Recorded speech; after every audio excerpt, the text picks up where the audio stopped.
बिस्मिल्लाहिर्रहमानिर्रहीम अस्सलाम वालेकुम। इंशाल्लाह मेरे सब बहन भाई ठीक ठाक होंगे। अल्लाह ताला आप सबको हमेशा खुश रखे, आबाद रखे, हंसता मुस्कुराता रखे। आज मैं बना रही हूँ गुड़ का मरूंडा, जो बहुत ही ज़्यादा पसंद किया जाता है बैगनों में, बसों के अड्डे में बहुत ही ज़्यादा इसको लोग बेचते हैं, ख़रीदते हैं। तो आज हम बनाते हैं कि हमने इसको किस तरह से बनाया है, तो मैं आपको भी बताती हूँ। यहाँ पर सबसे पहले मैंने एक लिया है गत्ते का डब्बा, तकरीबन एक ट्रे के साइज़ की होगी, छोटी सी ट्रे समझ लें इसको। तो मैंने ट्रे के हिसाब से इसको काट लिया है, ऊपर से मैंने इसको फालतू जो डब्बा था उसको काट लिया है।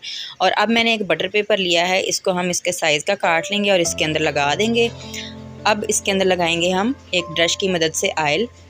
तो सारी साइडों पे हम अच्छी तरीके से इसको ऑयल लगा लेंगे। और सबसे पहले आपने इस ट्रे को तैयार करके रख लेना है। जिस भी बर्तन के अंदर आपने मरूंडा जो है तैयार करना हो, उसको सबसे पहले आपने ऑयल लगा कर रख लेना है। तो इसको हम ऑयल लगा के साइड पे करते हैं, उसके बाद अगला काम करेंगे। तो यहाँ पर मैंने जो फुलियाँ हैं, नमकीन फुलियाँ भी इसको कहते हैं और मुरमुरियाँ भी कहते हैं। आपने मुझे बताना है कि आपके इलाके में इसको क्या कहा जाता है। तो ये तकरीबन 1 पाव हैं और इस प्याली के हिसाब से ये 3 प्यालियाँ हैं और एक मैंने प्याली लिया है गुड़। तो अब हम क्या करेंगे, सबसे पहले जो फुलियाँ हैं इनको हम थोड़ा सा सेक लेंगे ताकि ये क्रिस्पी हो जाए। बहुत ज़्यादा नहीं सेकेंगे, इसका कलर चेंज नहीं करना हमने, बस थोड़ा सा सेकेंगे ताकि इसके अंदर कोई नमी वगैरह हो तो वो अच्छे तरीके से खुश्क हो जाए। तो इसको तकरीबन 1 से 1.5 मिनट तक हम अच्छे तरीके से फ्राई कर लेंगे। फिर इसको हम एक दूसरे बर्तन में निकाल लेंगे। तो इसको अच्छे तरीके से मैंने सेक लिया है, ये देखें बहुत अच्छे तरीके से इसको सेक लिया है चम्मच चलाते हुए। तो अब हम इसको साइड पे करते हैं।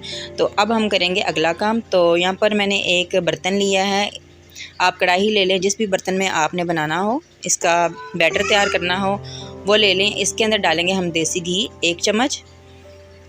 अगर देसी घी नहीं है तो आप दूसरा घी भी इस्तेमाल कर सकते हैं।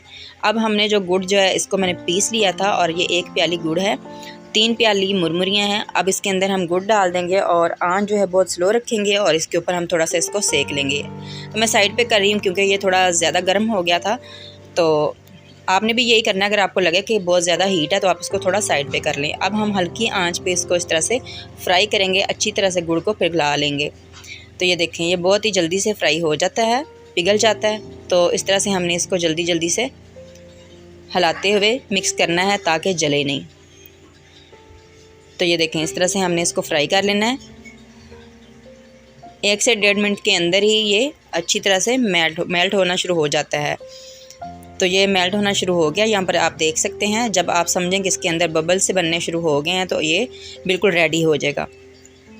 अभी मैं आपको दिखाती हूँ कि हमने किस वक्त इसके अंदर जो मुरमुरियाँ हमने फ्राई करके रखी हैं वो डालनी है।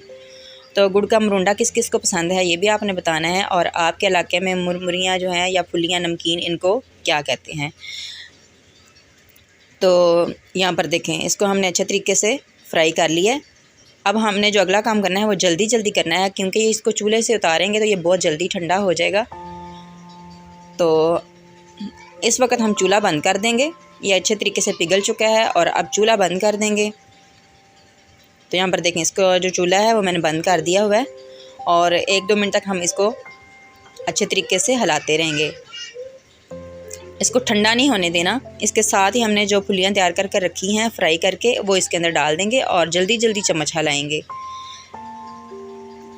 तो ये देखें इस तरह से हमने जल्दी जल्दी जो है इसको हिलाना है, क्योंकि ये बहुत जल्दी जम जाता है।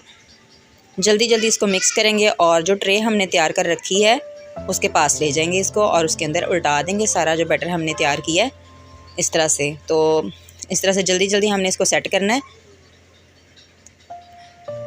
तो ये बहुत ही जल्दी सेट हो जाता है, 10 मिनट के अंदर हमारा जो मरूंडा है वो बिल्कुल अच्छे तरीके से तैयार हो जाता है। एक इस तरह से कोई छलनी ले लें, कोई कटोरी ले लें या गिलास ले लें, उसकी मदद से आप इसको सारी साइडों से अच्छे तरीके से दबा लें। तो अच्छी तरीके से इसको प्रेस कर लेना है ताकि ये सेट हो जाए। तो ये देखें इस तरह से मैंने इसको अच्छे तरीके से सेट कर लिया, सारी साइडों से अच्छी तरह से दबा दबा के इसको सेट कर लेंगे। आप इसको दूसरी ट्रे में भी बना सकते हैं, अगर ये वाली ट्रे होगी ना तो इसको आप आसानी से निकाल भी सकेंगे। तो ये देखें अच्छे तरीके से ये प्रेस हो गया। अब हम क्या करेंगे, एक छुरी लेंगे और इसकी मदद से इसको कट लगा लेंगे। अभी से हम इसको कट लगा लेंगे, वरना बाद में जब काटेंगे तो ये ख़राब हो सकता है। तो इसीलिए हम इस टाइम पे इसको कट लगा लेंगे। तो जिस हिसाब से आपने टिक्कियाँ इसकी तैयार करनी हो आप उस साइज़ से इसको काट लें। तो ये देखें मैंने कुछ बड़ी रखी हैं और कुछ छोटी। तो ये अब फिर से एक बार दोबारा मैंने इनको थोड़ा थोड़ा प्रेस कर दिया है। तो अब 10 मिनट के बाद इसको निकाल लेंगे। तो यहाँ पर देखें 10 मिनट हो चुके हैं, ये बिल्कुल अच्छे तरीके से सेट हो गया। अब इसको निकाल लेते हैं। एक बार छुरी की मदद से फिर से हम इसको खोल कट के अंदर इस तरह से लगा लेंगे ताकि इसको उठाने में आसानी हो जाए। तो अभी मैं आपको दिखाती हूँ कि हमारा मरुंडा कैसा तैयार हुआ है। तो यकीनन इंशाल्लाह आपको आज की रेसिपी पसंद आई होगी। दुआओं में याद रखा करें, कमेंट लाजमी किया करें और प्लीज़ मेरे चैनल को सब्सक्राइब किया करें, वीडियो को आगे शेयर भी किया करें। अल्लाह ताला आप सबको हमेशा खुश रखे। अल्लाह हाफिज़।